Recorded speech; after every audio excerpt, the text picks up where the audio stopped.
예, 안녕하세요. 기상청 날씨 아저씨입니다. 가을의 마지막 18번째 절기가 있어요. 10월 한 23일경이 돼요. 상강이 있죠, 상강. 자, 상강은 허스삼자, 그죠? 서리가 어떻게 한다? 서리가 내린다는 뜻이잖아요. 자, 서리가 내린다. 서리라는 게 뭐죠, 서리?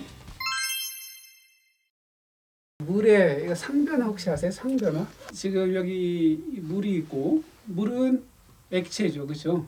여기가 물이 또 수증기가 있고 수증기는 기체 상태. 그다음에 얼음이 있고 얼음은 고체 상태. 이렇게 되잖아요. 그러면 물이 수증기가 되는 걸 뭐라고 하지? 그 증발. 얼음이 물이 되는 것을 이제 녹을 융해. 융해.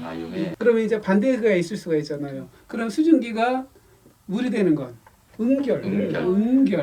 그 다음에 물이 이렇게 되는 거. 그럼 음결이니까 이거 뭐가 되겠어요? 빙결이 되겠죠, 그렇죠? 예.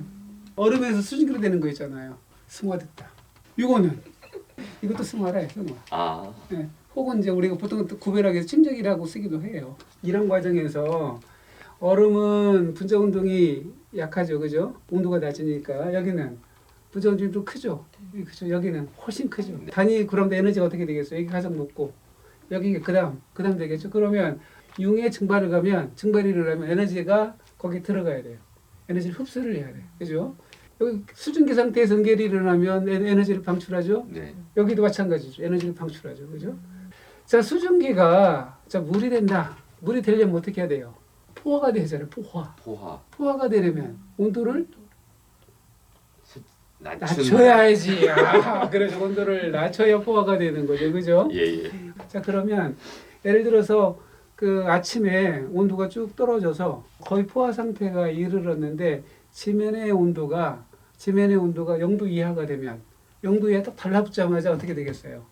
바로 얼음으로 딱 되겠죠. 수증기가 거의 포화 상태에 있다가 온도가 떨어져 포화 상태에 있다가 바로 얼음으로 되는 현상을 이야기를 하는 것이 바로 이게 우리가 이야기하는 서리가 되겠죠, 그죠? 네. 그 다음에 이슬은 수증기가 바로 응결이 돼서 물방울이 되는 건데 그 차가운 이슬이 맺히는 건 0도씨 이상의 표면을 달라붙은 거고 0도씨 이하의 표면을 달라붙으면 바로 고체가 되는 서리가 되는 거고. 그래서 오늘 속담 다시 이야기해 보면 이제 서리가 상강이 지나면 서리가 오는데 서리가 내리는 날은 날씨가 좋다. 왜 서리가 내리는 날씨가 좋은지에 대해서 이건 사실 맞는 건지에 대해서 한번 이야기 한번 해볼게요.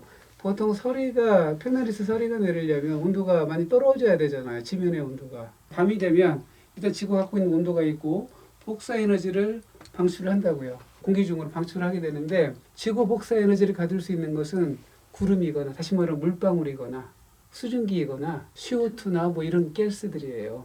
그런데 보통 우리가 하루 일변화는 CO2 변화가 크게 없으니까 그리고 낮이나 밤이나 거의 비슷하는 거니까 지구의 복사 에너지를 가질 수 있는 것은 바로 구름이에요. 구름이 끼면 그래서 최저 온도가 잘 안 떨어져요. 그러니까 구름이 없으면 쭉 해서 여기 식기 시작을 하죠. 이게 그죠? 그런데 바람이 또 강하면 상층에서 식기 시작한 거 상층이 혼합이 잘 되는 거니까 온도가 덜 떨어져요.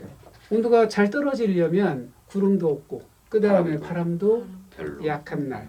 약한 날이면 지면에 의해서 활발하게 지구 복사에 의해서 지면이 냉각이 되기 시작을 해요. 그러면 상층의 온도, 상층의 기온은 10m, 20m의 기온은 거의 떨어지진 않죠. 왜냐하면 다른 작용이 없으니까. 그렇지만 하층은 지면은 기온 역전 현상이 굉장히 심해요. 상하층 간에.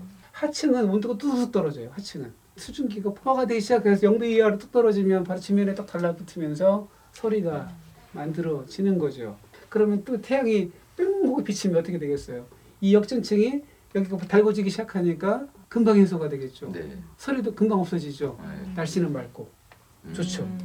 기단의 변화가 없으니까. 서리 낀 날 혹은 안개가 낀 날은 복사야 냉각에 의해서 낀 날들은 그날은 날씨가 좋다라는 말은 팩트입니다. 사실에 가깝다. 물론 완전 이제 팩트다. 예, 100%는 아니죠. 왜 그러냐면 찬 공기가 쭉 내려와서 지면 온도 0도씨 이하가 되고 포가 됐을 때도 서리는 내리겠죠.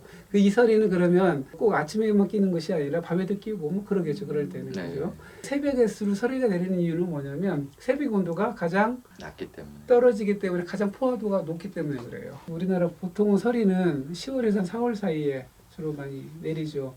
10월은 그 농작물이 이제 뭔가가 익는 계절이고 4월은 보통 이제 수분 계절이잖아요. 그렇기 네네. 때문에 서리가 내리면 농작물의 피해가 굉장히 심각할 수가 있어요. 그런데 이제 서리를 이제 그 예방을 좀 해야 될 텐데 예방할 수 있는 방법이 뭐겠어요? 그러면 서리를 예방할 수 있는 방법은?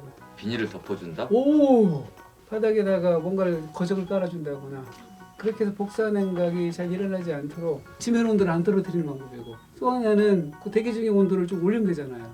지면에만 역전층이 굉장히 심하니까 예. 그러면 바람을 샥 불어넣어서 바람으로 혼합을 시키는 거죠. 역전층에 이 역전층이 이게 됐다면 이런 식으로 바꿔주는 거죠. 지면 온도를 여기 3층, 4층이라면 바람이 혼합이 되면 혼합이 되는 거니까 상층에 따뜻한 공기가 밑으로 내려올 거 아니에요. 우리 기상청에서는 항상 이제 서리에 관련돼서 발생 확률 정보나 이런 것들을 계속 우리 정보를 내요. 그렇기 때문에 그 다음날 서리 내리는 거에 대해서 우리가 최소한 피해를 예방할 수 있도록 기상 정보를 자주 확인하는 습관 이것도 굉장히 중요합니다. 올 가을 잘 나시고 또 겨울에 또 준비를 잘 해주시기 바랍니다. 이상 날씨 아저씨였습니다. 네, 감사합니다.